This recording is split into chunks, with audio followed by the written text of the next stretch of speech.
குரு வணக்கத்துடன் இன்னைக்கு class start பண்ணிடலாம். 8th ஸ்டாண்டர்ட் யூனிட் 8 ஹிஸ்டரியில காலங்கள் தோறும் இந்திய பெண்களோட நிலை. இந்திய பெண்களோட நிலை எப்படி இருந்ததுன்னு நம்ம வரலாறு புத்தகத்தை படிச்சுதான் தெரிஞ்சுக்கணும் அவசியம் கிடையாது. நம்ம பாட்டிய அண்ட் அம்மாவை இப்ப நம்ம கூட பிறந்திருக்கோங்க, இவங்க 3 பேர்த்தையுமே நம்ம கம்பேர் பண்ணாங்கனாலே பெண்களோட நிலை எப்படி இருக்கு அப்படின்னு பாட்டியிடம் போய் கேட்டீங்கன்னா அவங்களோட எஜுகேஷனல் எப்படி இருந்துச்சு, அவங்க பேரண்ட் எப்படி அனுப்புனாங்கன்னா பல சுவாரஸ்யமான கதைகள் இல்லை, நடந்த உண்மையான நிகழ்வுகள் நமக்கு கிடைக்கும். ஓ, இவ்வளோ பண்ணியிருக்காரா தாத்தா, அவங்களோட அப்பா அம்மானா நீங்க பார்த்துருக்க கூட மாட்டீங்க, அப்படிதானே இவ்வளோலாம் பண்ணாங்களா அந்த மாதிரி கேட்பீங்க. அப்ப எங்களோட தாத்தா பாட்டி எல்லாம் யோசித்து பாருங்க, எவ்வளோ பாட்டி படிப்புக்கு எவ்வளோ கஷ்டப்பட்டிருப்பாங்கன்னு.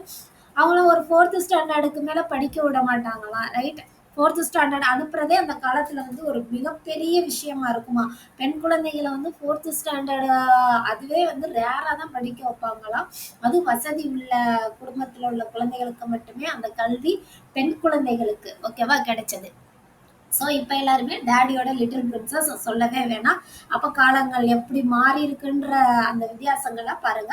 நம்ம கிளாஸுக்கு போகலாம். Okay, right. இதுல வந்து என்ன சொல்றாங்கன்னா ஒரு 3 காலங்களா வந்து பிரிச்சிருக்காங்க. புக்ல ரொம்ப நிறைய இருக்கனால பயப்படாதீங்க, ஒண்ணுமே இல்லை. பண்டைய காலம், இடைப்பட்ட காலம், ஆங்கிலேயர் காலம். இதுல பண்டைய காலத்துல வந்து பெண்களை வந்து ஒரு தெய்வமா, அந்த எல்லா சடங்குகளுக்கும் பெண்களை முன்னிறுத்தி பெண்களோட பங்கு வந்து மிகப்பெரியதா இருந்திருக்கு. பெண்களுக்கு வந்து ஆண்களுக்கு முக்கியத்துவம் இருக்கு இப்ப இல்லையா, அதையோட முதலிடம் வந்து பெண்களுக்கு கொடுக்க ஆரம்பிச்சுட்டாங்க. எது பண்டைய காலத்துல.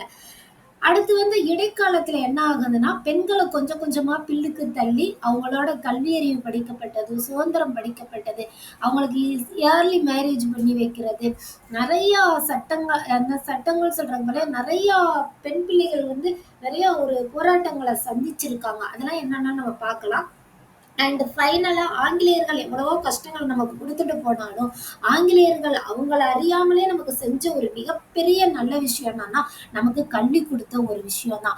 அவங்களோட கல்வி நமக்கு வந்ததுக்கு அப்புறம் தான் நம்மளோட மாற்றங்கள் வந்து பெரிய அளவுல என்ன செஞ்சுச்சு, மாற ஆரம்பிச்சது. அது என்னென்ன மாறுதல், அதுக்கு யார் யாரெல்லாம் உறுதுணையா இருந்தாங்க, எப்படிப்பட்ட மாறுதல்கள் பெண்கள் சந்திச்சு இந்த நிலைமையில இருக்காங்கன்றதான் இன்னையோட கிளாஸ். நாளையோட கிளாஸ்ல என்னென்னலாம் அவங்க கொடுமையில் அனுபவிச்சாங்க, அப்படி என்ன பெண்களுக்கான கஷ்டங்கள்லாம் வந்தது அப்படின்றத நாளையோட கிளாஸ்ல பார்க்கலாம். என்னோட கிளாஸ் ஸ்டார்ட் பண்ணிடலாமா? ரைட். என்ன பண்றாங்கன்னா பெண்களுக்கு சில பிரச்சனைகள் வரும்போது குரல் கொடுப்பாங்க இல்லையா, அப்படி வந்து சமூக சீர்திருத்தவாதிகள் இருப்பாங்களா, சமூக சீர்திருத்தவாதிகள். அதுல வந்து ராஜாராம் மோகன் ராய், தயானந்த சரஸ்வதி, கேசவ சந்திரசன், ஈஸ்வர சந்திர வித்யாசாகர், பண்டித ரமாபாய், டாக்டர் முத்துலட்சுமி அம்மையார், ஜோதிராவ் புலே, பெரியார், ஈவேரா, டாக்டர் தர்மாபால், இவங்க எல்லாருமே மிகப்பெரிய ஒரு சப்போர்ட் சிஸ்டமா பெண்களுக்கு இருந்தாங்க. ராஜாராம் மோகன் ராய்லாம் வந்து அவரோட பெரும் முயற்சினாலதான் சதி ஒழிப்பு சட்டம் ஒண்ணு கொண்டு வந்தாங்க 1829. இந்த சதி ஒழிப்பு சட்டத்தை பத்தி சொல்லணும்னா, ஒரு குழந்தைக்கு வந்து சின்ன வயசுலயே கல்யாணம் ஆகுது, இல்ல ஒரு பெரியவங்களேன்னு வச்சுக்கோங்களேன், யாரோ கல்யாணம் முடியுது, அவங்க ஹஸ்பண்ட் வந்து ஏதோ ஒரு ரீசன்னால இறந்து போயிட்டாங்கன்னா அவங்களுக்கு வந்து அந்த எரிப்பாங்க இல்லையா, அப்ப வந்து அந்த உயிரோட இருக்க பெண்ணை வந்து தூக்கி அந்த எரியிற சிதையில வந்து போட்டுருவாங்க. அந்த பெண்ணுக்கு விருப்பம் இருந்தாலும் சரி, விருப்பம் இல்லைனாலும் சரி, அந்த பெண் வந்து தூக்கி எறியப்படுவது வந்து உண்மையான ஒரு கருத்தா இருந்துச்சு, உண்மையா பரவலா இருந்தது. இத வந்து எல்லாருமே வந்து அதுக்காக குரல் கொடுத்தாங்க, போராடினாங்க. ஆனா அதுல மிகப்பெரிய சப்போர்ட் பண்ணது வந்து ராஜாராம் மோகன் ராய். அவர் பயங்கர முயற்சி எடுத்துதான் 1829 சதி ஒழிப்பு சட்டம் இயற்றப்பட்டது.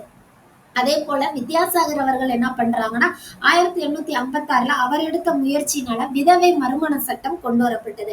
இந்த விதவை மறுமண சட்டம் அந்த காலத்திலேயே ஏன் கொண்டு வந்தாங்கன்னா, இப்பெல்லாம் வந்து எல்லாத்துக்கும் ஏஜ் இவ்வளவுதான், அதுக்கப்புறம் தான் மேரேஜ்ன்றத ஆக்ட் வந்துருச்சு. ஆனா அப்பெல்லாம் வந்து பெண் குழந்தைகளுக்கு 6 வயசோ 5 வயசோ எத்தனை ஏஜ், இந்த ஏஜ் இருந்து லிமிட்டேஷனே இல்லாம குட்டி குட்டி குழந்தைய கல்யாணம் பண்ணிடுவாங்க. 6 வயசு குழந்தைக்கு 60 வயசு ஒரு தாத்தாவை கல்யாணம் பண்ணி வைக்கிறாரு. அவர் திடீர்னு இறந்து போயிட்டா அந்த 6 வயது குழந்தை வந்து விதவை தான். அவளுக்கு வந்து திரும்ப வந்து கல்யாணம் பண்ணி வைக்க மாட்டாங்க. அந்த பாப்பாவுக்கு வந்து ஒயிட் சாரி கொடுத்து மொட்டை அடிச்சு அந்த மாதிரி அந்த பொண்ணு கடைசி வரையும் அந்த வாழ்க்கையை தான் வாழணும். அதெல்லாம் வந்து பார்க்க முடியாத சமூக சமய சீர்திருத்தவாதிகள் வந்து பயங்கரமா அதுக்காக போராடி அவங்களோட முயற்சியினால கொண்டு வந்தா விதவை மறுமண சட்டம் எந்த வருஷம்னா 1856ல.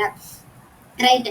பெண்கள் வந்து கல்வியை ஏன் கற்கணும்னா, ஒரு சமுதாயம், ஒரு வீடு எல்லாத்துக்கும் அடிப்படை வந்து பெண் தான். பெண்கள் வந்து கொண்டு வந்தா ஒரு பெண்ணுக்கு கல்வி அறிவு கொடுக்கறது ஒரு குடும்பத்துக்கான கல்வி அறிவு. நம்ம வீட்டுல மேக்சிமம் வந்து பெண்ணோட அதிகாரம் உள்ள வீட்டிலேயே பெண்ணு அதிகாரம்ன்றது எப்படின்னா, பெண்கள் வந்து ஹேண்டில் பண்றாங்க, ஒரு ஃபேமிலியை எடுத்து ரன் பண்றாங்கன்னு வச்சுக்கோங்களேன். அப்பா வந்து சேலரியை வாங்கிட்டு வந்து அம்மா கையில கொடுத்து அம்மா எல்லாத்தையும் டிஸ்ட்ரிபியூட் பண்ணி எல்லாம் பண்றாங்கன்னு வச்சுக்கோங்களேன்.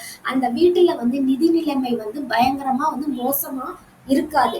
நமக்கு சப்போஸ் ஒரு நிதி நெருக்கடி ஏற்பட்டுச்சுன்னா கண்டிப்பா அவங்க கையில சேவிங்ஸ் இருக்கும். இதுதான் பெண்களுக்கான ஒரு என்ன சொல்லலாம் அவேர்னஸ். பெண்கள் வந்து எல்லாத்தையும் முன்னெச்சரிக்கையா அவங்க என்ன செய்ய ஆரம்பிப்பாங்க. ரைட்டா?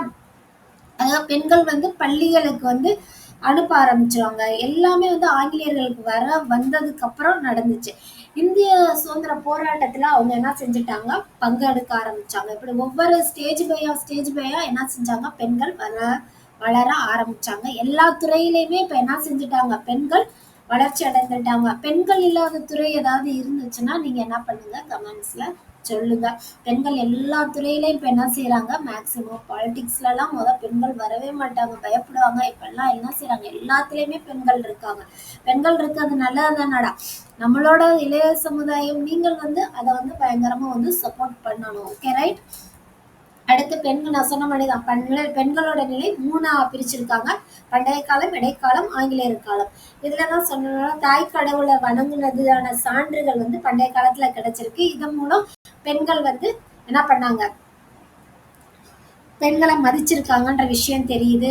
இதேதான் லாஸ்ட்ல சொன்னதுதான், ரிக்வேதக மனைவிய வந்து நிலை போற்றுதலுக்குரியதா இருந்துச்சு. ஆனா அதுக்கு அடுத்து வந்த காலத்துல எல்லாம் வந்து பெண்கள் வந்து பின்னுக்கு தள்ளப்பட்டாங்க. அவங்க சுதந்திரம் பறிக்கப்பட்டது. எல்லாமே படிக்கிறதெல்லாம் என்ன செய்யறாங்க, நிறுத்துறாங்க. இடைக்காலத்துல வந்து ரொம்ப மோசமாயிருச்சு. இடைக்காலத்துல ரொம்ப மோசமானது இந்த சதி சொன்னேன்ல, சதி, குழந்தை திருமணம், பெண் சிசு கொலை. அதாவது பெண் சிசு கொலைன்னா கன்சீவா இருப்பாங்க இல்லையா, அப்ப அவங்க குழந்தை வந்து ஆணா பெண்ணா அதெல்லாம் பார்த்து அந்த பெண் குழந்தையா கன்சீவா இருக்காங்க சொன்னாங்கன்னா அதை வந்து கொலை பண்றது, அந்த மாதிரி எல்லாம் நிறைய விஷயங்களை வந்து பண்ண ஆரம்பிச்சிருந்தாங்க அந்த இடைக்காலத்துல. ஓகேவா? இடைக்காலம் வந்து மிக மோசமான ஒரு காலம். சதியெல்லாம் ஒழிக்க அக்பர் இருக்கா இல்லையா, முகலாய ஆட்சியாளர், படிச்சோம்ல லாஸ்ட்ல ஹிஸ்டரி கிளாஸ்ல, அக்பர் பார்த்திருப்போம்ல. அக்பர் வந்து இதுக்கெல்லாம் முயற்சி எல்லாம் எடுத்தாரு ஒழிக்கிறதுக்காக. ரைட்டா? தேவதாசி முறைன்னா கோயில்ல கொண்டு போய் சின்ன சின்ன குழந்தைகளை விட்டுருவாங்க. ஓகேவா? அவங்க நேர்ந்துக்கிட்டு கோயிலுக்காக நேர்ந்துட்டு விட்டுருவாங்க. ஜவுகார்ன்றது ராஜஸ்தான்ல வந்து ராஜபுத்திரர்கள்னா இந்த ராஜ வம்சத்துல எல்லாருங்கள அவங்க பின்பற்றினாங்க. அது என்ன பழக்கம்னா, இப்ப நம்ம ராஜாக்கள் வந்து தோத்துட்டாங்கன்னா இந்த அரண்மனை, இந்த நாடு எல்லாமே ஜெயிச்ச மன்னனுக்கு, வெற்றி பெற்ற மன்னனுக்கு சொந்தமாயிரும். அப்படி வெற்றி பெற்ற மன்னனுக்கு வந்து அந்த மன்னனோட மனைவி, குழந்தைகள், மகள்கள் எல்லாரும் அந்த அரண்மனையே அவங்களுக்கு சொந்தன்றப்ப இவங்க எல்லாருமே அப்படிதான் அடிமையா நடத்தப்படுவாங்க. மற்றபடி நடத்தப்படுவாங்கன்றதுக்காக அவங்க எல்லாம் என்ன அவமதிச்சு, இப்படி எல்லாம் ஒரு வாழ்க்கை நமக்கு வேணான்றதுக்காக அந்த அரண்மனையில இருக்க எல்லாருமே என்ன செய்வாங்க, கூட்டா போய் தீயில விழுந்து என்ன செஞ்சிருவாங்க, அவங்க உயிரை மாய்த்துக்குவாங்க. ஏன்னா எதிரிகள்கிட்ட போய் நம்ம இப்படி வந்து மாட்டணும்னா, ஏன்னா அவங்க மன்னன் தோத்துட்டா. சோ அப்ப நம்ம அடிமையா தான் அங்க போறோம். அப்படி ஒரு அடிமை வாழ்க்கை நம்ம வாழ்றதுக்கு நம்மளே நம்ம உயிரை மாய்த்துக்கலான்னு எல்லாரும் சேர்ந்து போய் கூட்டா சேர்ந்து இந்த தீயில விழுந்துருவாங்க. இதை வந்து திமுக படுகொலை நடிச்ச ஒரு படத்துல வந்து ஹிந்தி பிலிம்ல போட்டிருப்பாங்க, காமிச்சிருப்பாங்க, அழகா காமிச்சிருப்பாங்க. அந்த படம் தெரிஞ்சா எனக்கு கமெண்ட்ஸ்ல சொல்லுங்க. ஓகேவா? ரைட். அதான் ஜவுகார். அடுத்து இடைக்காலத்துல வந்து இவ்வளோ கஷ்டங்களை பெண்கள் வந்து அனுபவிச்சாலும் அதுல வந்து நிறைய பேர் வந்து ரொம்ப விதிவிலக்கா இருந்தாங்க. விதிவிலக்குன்னா எக்ஸப்டா இருக்காங்கன்னு சொல்லுவோம் இல்லையா, அப்படி. அதுல வந்து ரசியா சுல்தானா முஸ்லிம்ல இருந்த ஒரு மிகப்பெரிய அரசி. இவங்க வந்து வீரம் வந்து பயமெறிய போற்றுதலுக்குரிய இதாதான் இருக்கும். இதையும் நம்ம படிக்கலாம். ராணி துர்காவதி, சாந்த் பிவி, நூர்ஜஹான், ஜஹானாரா, ஜிஜாபாய் மற்றும் மீராபாய் இவங்கெல்லாம் வந்து அதுக்கு விதிவிலக்கா இருந்தாங்க. எப்ப அந்த இடைக்காலத்துல தானே பெண்களோட நிலை மோசமா இருந்துச்சா, அப்ப இவங்க எல்லாருமே அதுல இருந்து கொஞ்சம் வித்தியாசமா என்ன செஞ்சாங்க, பெண்களை வந்து தூக்கி நிறுத்துற மாதிரி எல்லா விஷயத்திலையும் பயங்கரமா இருந்தாங்க. ரைட்? Okay right. இப்படி பெண்கள் வந்து இடைக்காலத்துல பயங்கர கஷ்டங்களை அனுபவிச்சுட்டே இருக்காங்க. பெண் குழந்தைகளுக்கு வந்து ஸ்கூலுக்கு அனுப்ப மாட்டாங்க, காலேஜே கிடையாது, ஸ்கூலுக்கு அனுப்ப மாட்டாங்க. அப்படின்னா வந்து பேரண்ட் இருக்காங்க இல்லையா, அம்மா வந்து பெண் குழந்தைகளுக்கு சொல்லி கொடுப்பாங்க. ஓகேவா, அவங்கள்ட்ட இருந்து தான் படிக்கணும் ஆசைப்பட்டா அம்மாட்ட இருந்து பெண் குழந்தைகள் கல்வியை கத்துக்குவாங்க. செல்வந்தர்கள் வீட்டுல இருக்க குழந்தைங்க இருப்பாங்களா, பெண் குழந்தைகள், அவங்களுக்கு வந்து ஆசிரியர்களை வீட்டுல வர வச்சு கிளாஸ் எடுத்து கொடுக்க சொல்லி சொல்லுவாங்க. ராஜாக்களோட மகள்கள் இருப்பாங்க இல்லையா, அவங்க எல்லாரும் ஜமீன்தார்கள் மக, ராஜாக்கள் மக, அவங்க எல்லாம் இலக்கியம் தத்துவம் இவங்கெல்லாம் என்ன செஞ்சிருவாங்க, கத்துக்கிட்டாங்க. ரைட்டா. இப்ப ஆங்கிலேயர் காலம் வருது. இந்த ஆங்கிலேயர் காலம் வந்து பெண்களுக்கு கொஞ்சம் கொஞ்சமா என்ன செய்யறாங்கன்னா கல்வி அறிவை கொடுக்க ஆரம்பிக்கிறாங்க. அது 19ஆம் நூற்றாண்டுன்னு சொல்றாங்க. அப்ப வந்து இந்த அறிவார்ந்த மக்கள் வந்து பயங்கரமா கிளர்ச்சியில் ஈடுபடுறாங்க. பெண்களுக்கும் என்ன வேணும், கல்வி வேணும் அப்படின்னு சொல்லி கல்வி வேணும், இந்த விதவை திருமணம் கூடாது, விதவைகள் வந்து மறுமணத்தை அக்செப்ட் பண்ணுங்க, குழந்தை திருமணம் கூடாது, ஒரு தார மனத்தை வந்து நடைமுறைப்படுத்துங்க, நிறைய பெண்களை வந்து ஆண்கள் வந்து திருமணம் பண்ணக்கூடாது, ஒரு தாரம் தான் இருக்கணும் அப்படின்னு சொல்றது, நடுத்தர பெண்களுக்கும் கல்வி அறிவு வேணும்ன்றது, தொழில்கள், வேலை வாய்ப்புகள், ஆண்களுக்கு மட்டும் இல்ல பெண்களுக்கும் வேலை வாய்ப்பு கொடுங்கள், இந்த மாதிரி நிறைய விஷயங்கள் என்ன செஞ்சுட்டாங்க, கொண்டு வராங்க. அதனோட விளைவு 1819ஆம் ஆண்டு கல்கத்தாவில் முதல்ல பெண் சிறார் சங்கத்தை அமைக்கிறாங்க. ஓகேவா, கிறிஸ்தவ அமைப்புகள் அமைக்கிறாங்க. ரைட். கல்கத்தாவில் 1849 ஜேடி பெதுன்றவர் தான் அப்ப கல்கத்தாவோட கல்வி கழகத்தோட தலைவரா இருப்பாரு. அவர் தான் இந்த பெதுன் கல்வியை வந்து நிறுவுறாரு. 1854 சார்லஸ் வுட் வந்து ஒரு கல்வி அறிக்கையை பெண் கல்விக்கு வந்து அதிக முக்கியத்துவம் வாய்ந்ததா அவர் கொடுத்த அறிக்கை வந்து முக்கியத்துவம் வாய்ந்தா கருதப்படுது. சரியா, இது ரொம்ப முக்கியம். 1854 சார்லஸ் வுட் கல்வி அறிக்கை. சரியா, அது பெண் பிள்ளைகளோட கல்வி வந்து மிக முக்கியமானதா கருதப்படுது. 1882 இந்திய கல்வி குழு, அது பேர் என்னன்னா ஹண்டர், அது தொடக்க பள்ளியையும் ஆசிரியர் பயிற்சி பள்ளியையும் தொடங்க குழந்தைகளுக்காக, பெண் குழந்தைகள் இருக்காங்க சிறுமிகள், ஓகேவா, அவங்களுக்காக தொடங்கணும் அப்படின்னு வந்து பரிந்துரை செஞ்சிச்சு. இதன் விளைவா என்ன பண்றாங்க, 1880 பல்கலைக்கழகங்கள்ல பெண்கள் வந்து என்ட்ரி ஆகுறாங்க. பல்கலைக்கழகங்களை உடனே என்ன பண்ணலாம், பெண்கள் வந்து உள்ள என்ட்ரி ஆனாலும் அவங்களுக்கு ஃபர்ஸ்ட் வந்து மருத்துவர்கள், ஆசிரியர்கள் இதுக்குதான் பயிற்சி வருது. புத்தகங்களை எழுதுறதுக்கும் புத்தகங்களை வெளியிடுவதற்கும் பத்திரிகைகளை எழுதவும் பெண்கள் வந்து முயற்சி எடுத்து அதை செயல்படவும் ஆரம்பிக்கிறாங்க. 14 மகளிர் மருத்துவ சேவை அமைப்பு செவிலியர்களுக்கு பயிற்சி அளிக்குது. மருத்துவ சேவை இருக்காங்க இல்லையா, 1914 மருத்துவ சேவை வந்து செவிலியர்கள், நர்ஸ் இருப்பாங்க இல்லையா, அவங்களுக்கான பயிற்சிகளை கொடுக்க ஆரம்பிக்கிறாங்க. 1890 டி.கே. கார்வேன்றவர் பூனாவில் பெண் கல்வியை நிறுவினாரு. சரியா, கல்கத்தாவோட கல்வி கழகத்தின் தலைவர் ஜேடி பெதுன் வந்து 1849 வந்து பெதுன் கல்வியை நிறுவினாரு.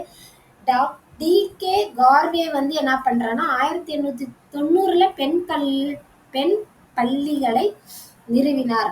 சரியா, அதே டாக்டர் பேராசிரியர் டி.கே. கார்வே, பண்டித ரமாபாய், இவங்கெல்லாம் பெண் பிள்ளைகளோட கல்வியும் அவங்களோட விடுதலை வந்து ரொம்ப முயற்சிக்காக எடுத்து ரொம்ப பயங்கரமா என்ன செஞ்சாங்க, போராடினாங்க நமக்காக. யாரு, பண்டித ரமாபாயும் டி.கே. கார்வே அவர்களும். 1916 இந்திய மகளிர் பல்கலைக்கழகம் வந்து இந்த டி.கே. கார்வேவால் தொடங்கப்பட்டது. இந்திய மகளிர் பல்கலைக்கழகம் எப்ப தொடங்கப்பட்டதுன்னா 1916 டி.கே. கார்வேவால் தொடங்கப்பட்டது. ஒரு இம்பார்ட்டன்ட் பாயிண்ட் நோட் பண்ணிக்கோங்க. பெண் கல்வியை வழங்குவதில் சிறந்த நிறுவனமா அது செயல்பட்டது, இந்திய மகளிர் பல்கலைக்கழகம். ஓகே, 1916 லேடி ஹார்டிங் மருத்துவக் கல்லூரியை டெல்லியில தொடங்கினாங்க. 1916 லேடி ஹார்டிங் மருத்துவக் கல்லூரியும் டெல்லியில் தொடங்கப்பட்டது. ஸோ 1916 2 தொடங்கியிருக்காங்க. இந்திய மகளிர் பல்கலைக்கழகம் 1, லேடி ஹார்டிங் மருத்துவக் கல்லூரி டெல்லியில இருக்கு. ஓகேவா, ரைட். இப்படிதான் பெண்களோட நிலை இருந்தது. பண்டைய காலம், இடைக்காலம், ஆங்கிலேயர் காலம். இதுல வந்து இடைக்காலம் ரொம்ப மோசமா இருக்குல்ல, ரைட். நானும் அத தான் யோசிச்சேன். அப்பாடா! இந்த காலத்துலலாம் நம்மளாலலாம் யோசித்தே பார்க்க முடியாத ஒரு விஷயம். பெண்கள் எவ்வளோ கஷ்டப்பட்டுருக்காங்கன்னு. இன்னும் அத நம்ம டீட்டெயில்டா பார்க்கல. நாளையோட கிளாஸ் தான் அதோட டீட்டெயில்டா அவங்க என்னென்ன தீமைகள்லாம் அவங்களுக்கு அந்த இடைப்பட்ட காலத்துல நடந்தது. இவ்வளோ அப்படியா? அப்படின்ற கொஸ்டினே அங்க இருக்கும். ஸோ பெண் பிள்ளைகளுக்கு ஏதாவது சுதந்திரம் கிடைக்கும்போது கொஞ்சம் எல்லாரும் வந்து சப்போர்ட் பண்ணுங்க. என்ன எப்ப பார்த்தாலும் பாப்பாக்கே இதை செய்றீங்கப்பா அப்படின்னு கேட்காதீங்க. ஏன்னா பெண் பிள்ளைகள் அந்த காலத்துல யோசித்து பாருங்க, அவங்க எவ்வளவு கஷ்டப்பட்டாங்க. அதுக்கு கிடைச்ச ஒரு மாற்றா கூட இது இருக்கலாம். மாற்றங்களை வரவேற்போம். பெண் பிள்ளைகளுக்கு சப்போர்ட் பண்ணலாம். தேங்க்யூ. இந்த வீடியோ பிடிச்சிச்சுன்னா உங்க ஃப்ரெண்ட்ஸுக்கு கண்டிப்பா ஷேர் பண்ணுங்க, சப்ஸ்கிரைப் பண்ணுங்க. நன்றி, வணக்கம். நாளை வீடியோல பார்க்கலாம். நல்லதே நடக்கும்.